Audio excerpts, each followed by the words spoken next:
When you love someone and she, or he, doesn't love you back, it can feel like your world is ending. The pain you're experiencing is very real. You can't control how you feel, but you can learn to get past the pain of romantic rejection and move on with your life. Recognize that pain is normal. When you love someone who doesn't love you back, it hurts.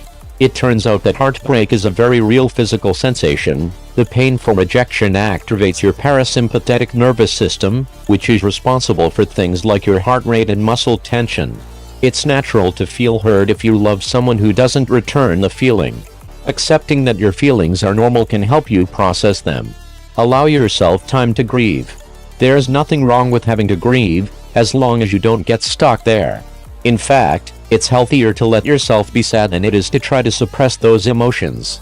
Denying or minimizing how you feel, such as saying, "It's no big deal," or "I didn't love her anyway," will actually make it worse in the long run. Recognize that you cannot control the other person. Your immediate reaction to learning that the other person doesn't love you in the way you love them may be to think, "I will make him or her love me." This type of thinking is very natural, but it's also incorrect and unhelpful. The only thing you can control in life is your own actions and responses. You can't persuade, argue, or bully someone into feeling something she or he doesn't. Take some time away from the other person. Part of creating space for yourself to grieve and to move on is not having this person as part of your life. You don't have to cut this person out of your life completely, but you do need to take a break from him or her. Express your feelings to yourself. Expressing your emotions, rather than bottling them up and waiting for them to explode, can help you accept that you're going through a painful experience. When we experience loss or disappointment, it's natural to have trouble dealing with it, at least at first.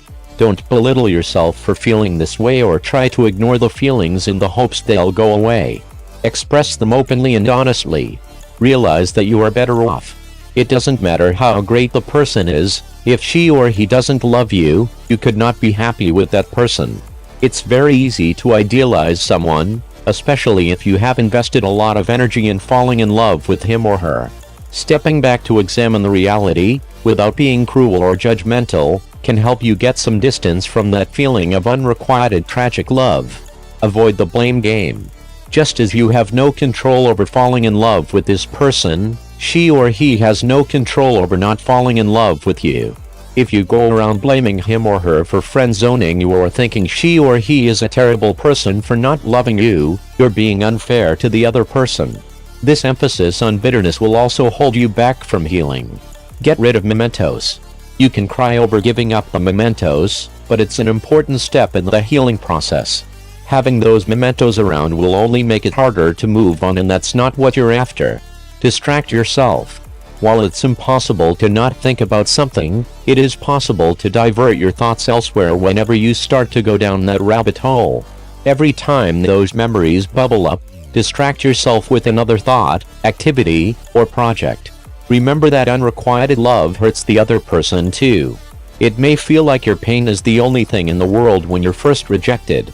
However, research suggests that the person who doesn't return your love is probably hurting too.